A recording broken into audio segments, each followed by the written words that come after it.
A wreck that once carried a deadly cargo has become a place of fascinating encounters. With a grumpy-looking but friendly character, a playful mammal sporting a melon, and above all, the greatest knight of the seas.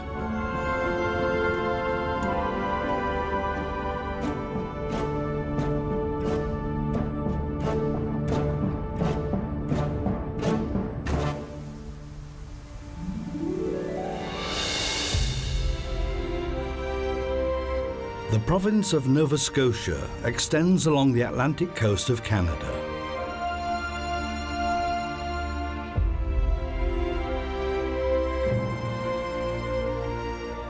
A peninsula with numerous bays, small islets, and only sparsely populated.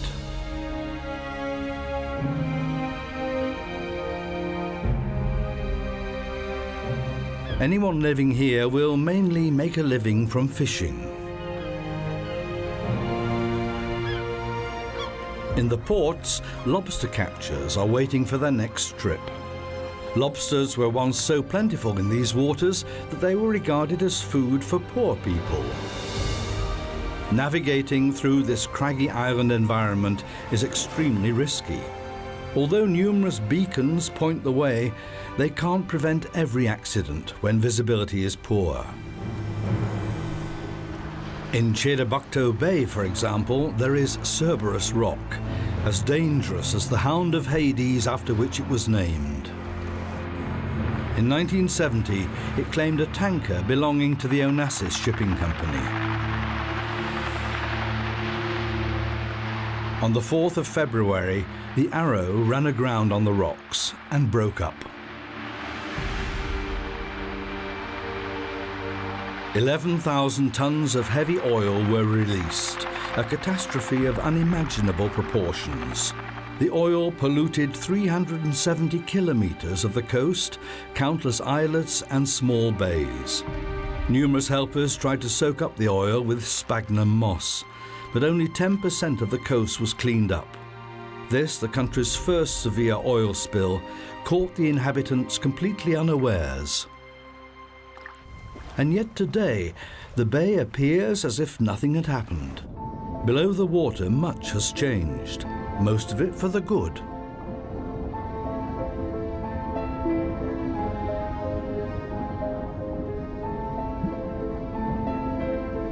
Nature has repossessed the wreck of the tanker.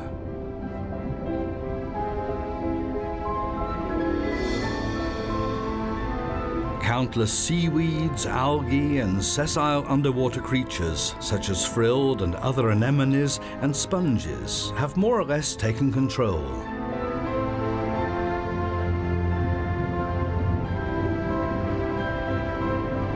The wrecked ship has developed into an underwater jungle of a kind not frequently encountered in this region.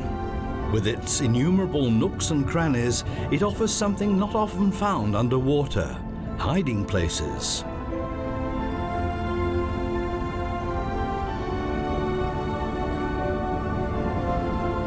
This miraculous transformation has been made possible by the powerful tidal currents experienced here. They have repeatedly brought new microorganisms to the scene of the accident, and these have gradually broken down the oil. Today, the wreck is a perfect paradise for the American lobster. Cheeky gold-cinny wrasse extract food residues from its pincers. Fish are not usually on the lobster's menu, but if these scavengers get too annoying, it is likely to react.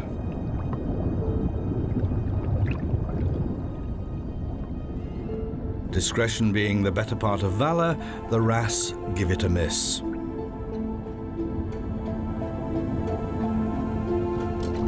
With its massive claws, that are its first pair of legs, it would have no difficulty dissecting a fish. The other 5 pairs of legs are used for walking, which includes elegant changes in direction as needed. A competitor? This one is too small and knows it.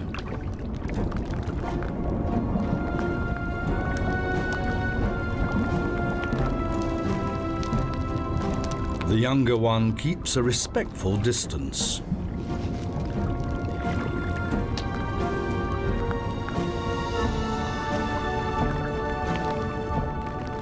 Although no two lobsters are identical, they do have one thing in common. In the saucepan, they all go red when the other color pigments are destroyed. Thanks to the buoyancy provided by the water, lobsters, which can easily weigh 8 pounds, are remarkably fleet of foot. On land, these knights of the deep are hardly able to move in their heavy armor plates. This rotting lobster trap is no danger anymore to this lobster. There is no more fishing directly around the wreck. The danger of the traps getting entangled is too great. However, seen in relation to Nova Scotia as a whole, lobster fishing is still one of the most important fishing activities. The wreck thus also offers protection to the lobster from its most feared hunters, people.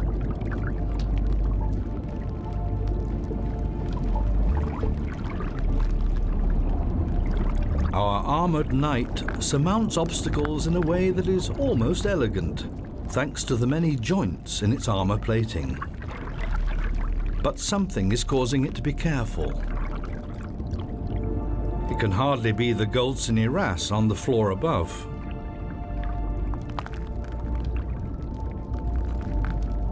With its mighty claws that make up nearly half its body length, which may be as much as half a metre, older lobsters like this one have virtually no predators to worry about.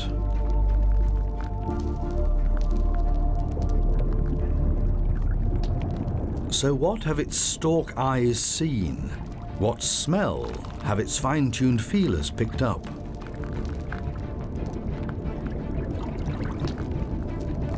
This colleague of the same species, but it's smaller and just as nervous.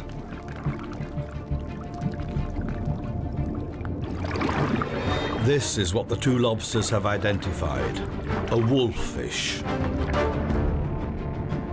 This predator, over a metre long, has a terrifying set of teeth and can break open clams, sea urchins and arthropods with ease.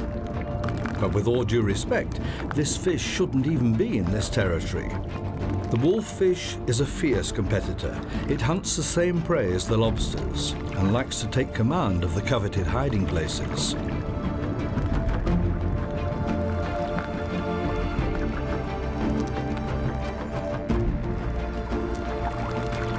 This is a rather half-hearted attempt to intimidate the Knight of the Deep. The fish would rather not get involved with this opponent after all.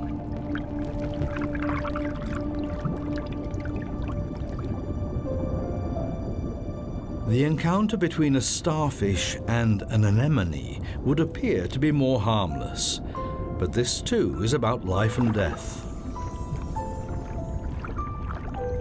If a sessile sea anemone gives up its home base and decides to move house in its own special way, there must be danger looming.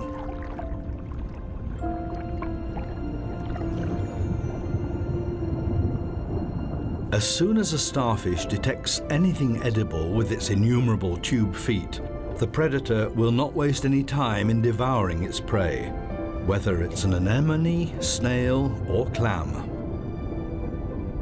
The decision as to which is the hunter and which the hunted is often a matter of size. It's not difficult to see who should be afraid of whom here. Clams have eyes too, lots of them. That was close.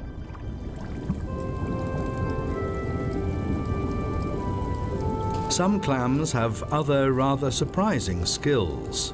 If the sandgaper clam feels it's in danger,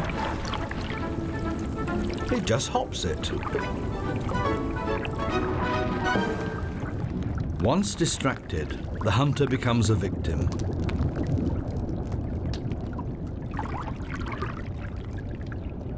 Beauty, so they say, lies in the eye of the beholder.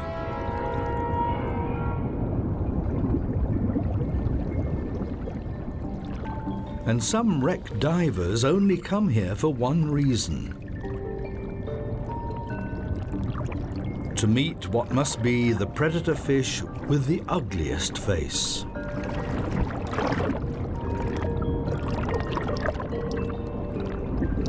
In fact, the wolffish has a rather remarkable characteristic besides its appearance.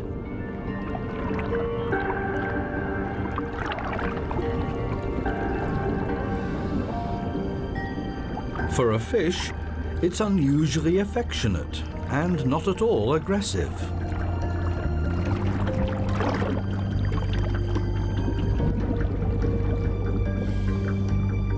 Quite the contrary. Many a diver has made friends with his or her local wolffish.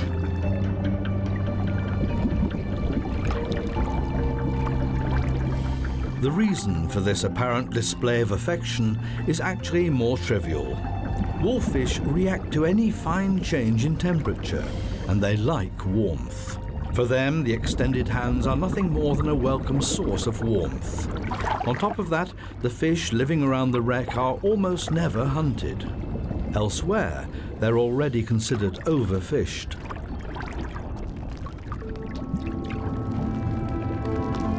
Our lobster is now back on the road. He's looking for a female that's ready to mate. This involves crossing many a cliff, which enables him to demonstrate that when swimming, lobsters are not top-heavy, as was believed for a long time. Maintaining one's balance with two very large asymmetrical claws is an acquired skill. The smaller claw is for catching, and the larger one is the crusher claw, which could easily cut through a calf's leg bone.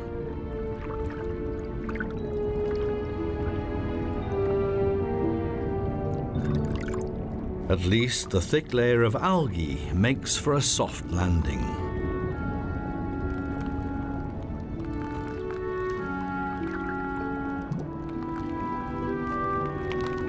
But the lobster does not hang around long. He hasn't found what he's looking for yet.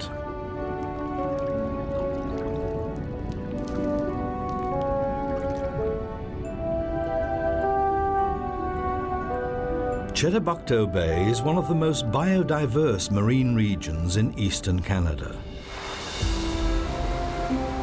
One reason for this is its rich supply of nutrients.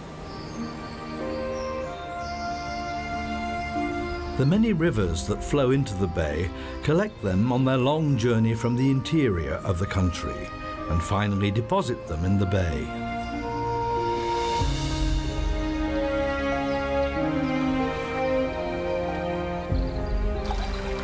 Where Chedabucto Bay is today, there used to be meandering rivers like this one. The bay was created as the ancient river system was flooded a long time ago by rises in the sea level. These waters are still relatively unpolluted by toxins and ideal spawning grounds for salmon.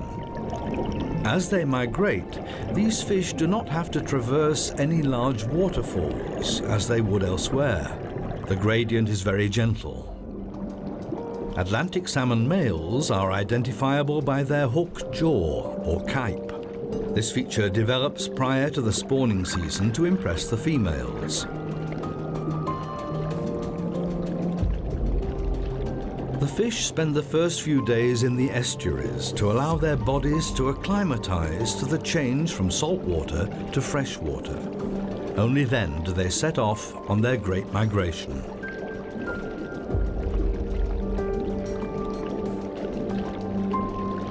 Some of the salmon will travel more than 50 kilometers up the rivers to their place of birth, where they spawn. On their way back to the sea, many of the exhausted fish will die. Easy pickings for the bald eagle.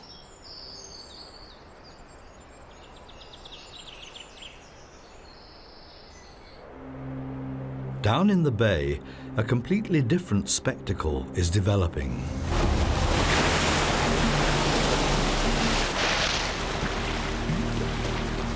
Nearly every summer, Humpback whales and their young visit Nova Scotia. They're also attracted by the sheer abundance of food.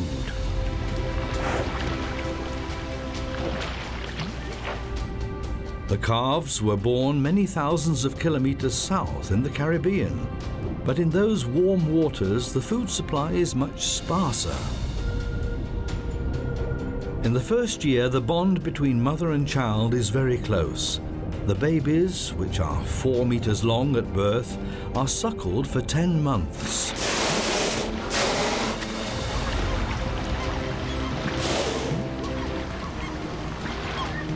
Humpback whales have baleen plates attached in their mouths. These plates are used to filter small crustaceans or krill from the water, but also some fish. However, individual fish would not be much use. It would have to be a large shoal of fish. The whales simply swim through the massive krill with their mouths open and take in several hundred kilos at a time.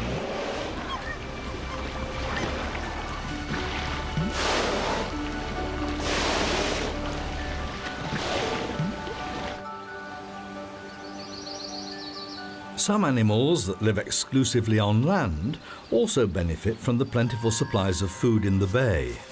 Black bears.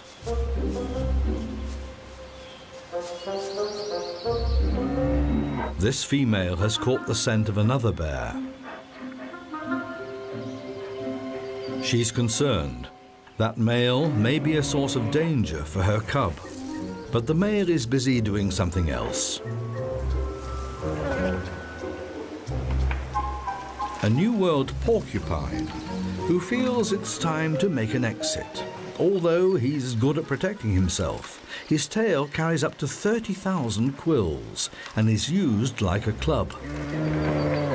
Rather than face that particular hazard, the bear decides not to pursue the porcupine, even though bears are good tree climbers.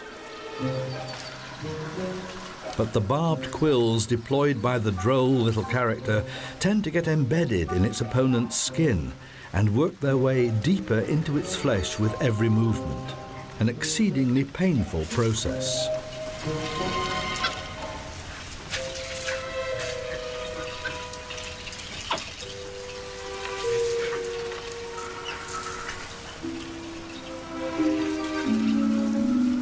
This time, the porcupine, which is classed as a rodent, does not have to deploy its weapons.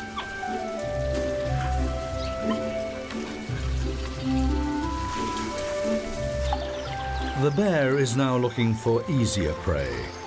Maybe there are still some salmon in the river. The female bear can also relax again.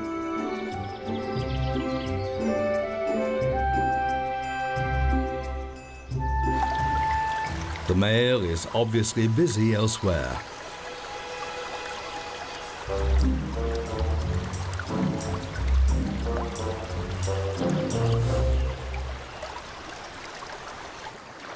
In the harbour, the lobster catchers' boats are still tied up. During the summer months, those large crustaceans enjoy a closed season to prevent them being overfished. Expensive fishing licenses are in place for the same reason.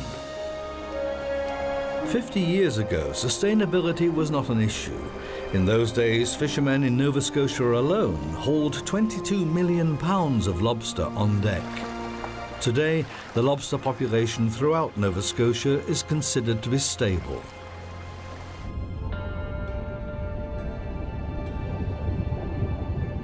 The wreck of the sunken oil tanker has other attractions to offer besides numerous lobsters.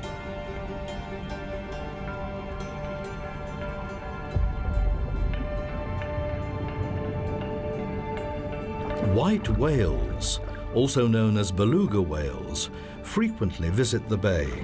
Normally, these 4-meter whales are at home further north, but they too are attracted by the massive food found here.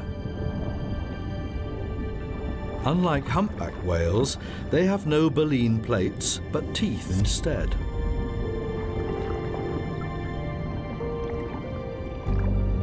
They search the seabed for crabs and clams, but also hunt fish.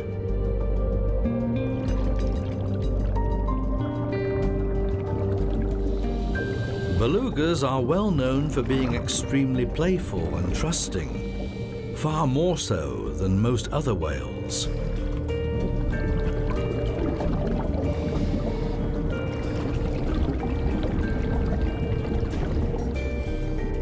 For wreck divers, making contact with them is relatively easy, provided the whales have not had negative experiences in the past.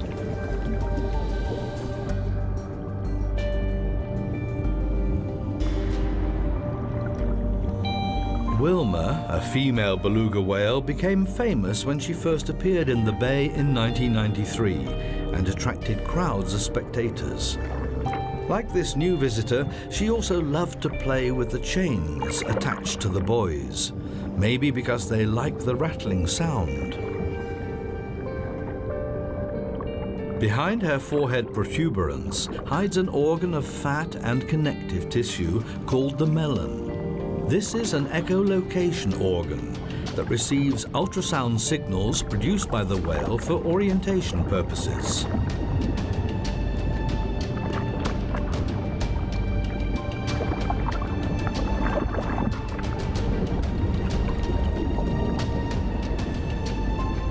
Playful and trusting as they are, belugas were the ideal candidates for dolphinariums, a fate fortunately shared by fewer and fewer animals today. Gradually, the realization is gaining ground that the keeping of intelligent whales in small pools can never be species appropriate.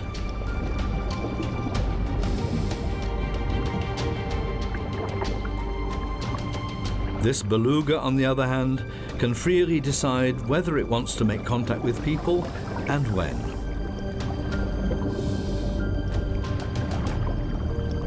When it's had enough, it swims away.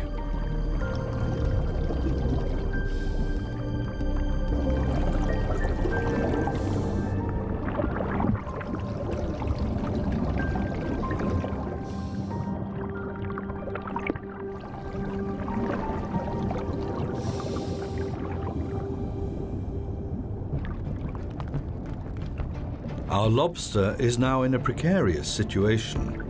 He has followed the scent of a female, but now our competitor is barring his way.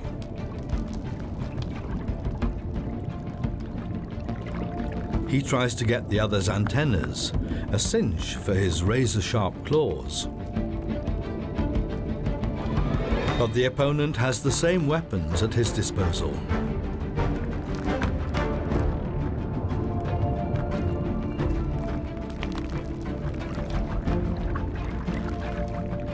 The suit of armor makes sure that there is virtually no unprotected body part accessible to a rival, which is why both are trying to turn the other upside down.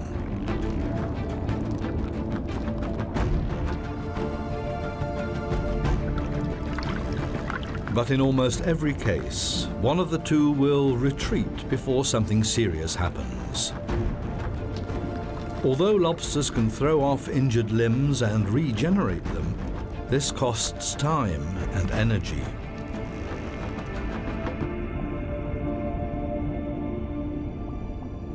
The female takes advantage of the dispute to leave the scene.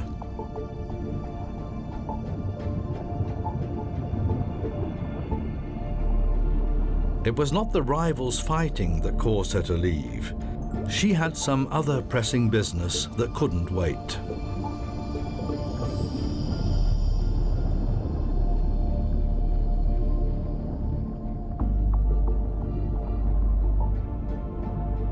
In the depths of the wreck, the female lobster finds what she so urgently needs: a hiding place.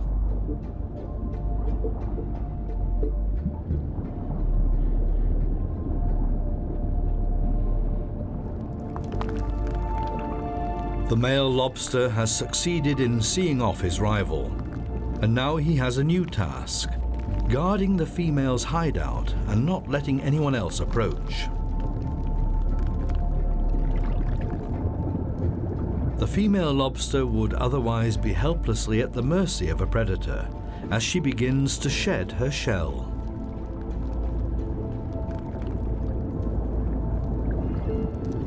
Lobsters can only grow by molting their shell from time to time and replacing it with a new one. The older they get, the less they need to molt.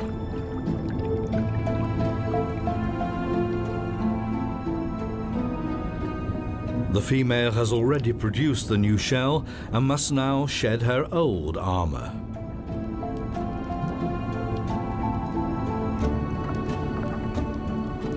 The male will have to wait. Molting takes several hours and is exhausting for the animal.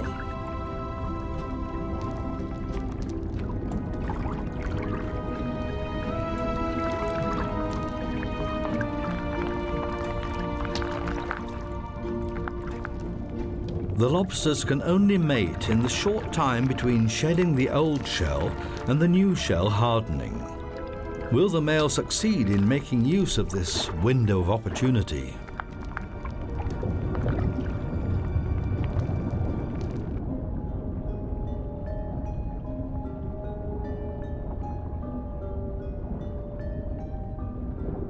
"11 months pass.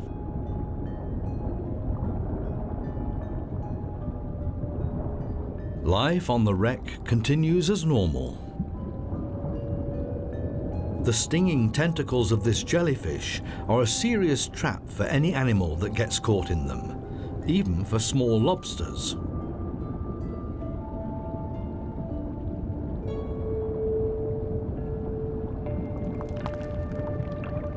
After successful mating, the female carried her eggs well sheltered under her abdomen for several months.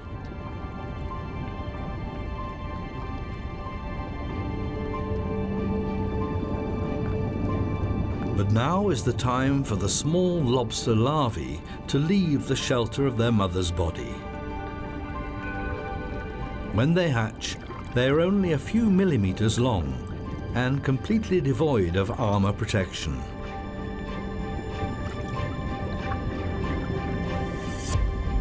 The mother will not now stay to guard them, but will be on her way.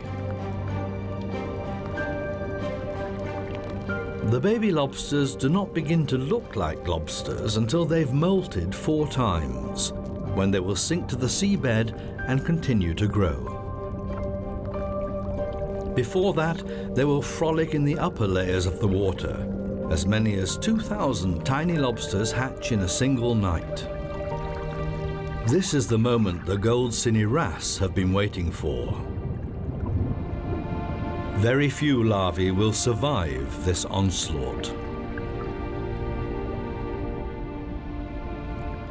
Those who escape, however, will develop, over the course of many years and with numerous molts, into true knights of the deep, well equipped to take on almost any opponent.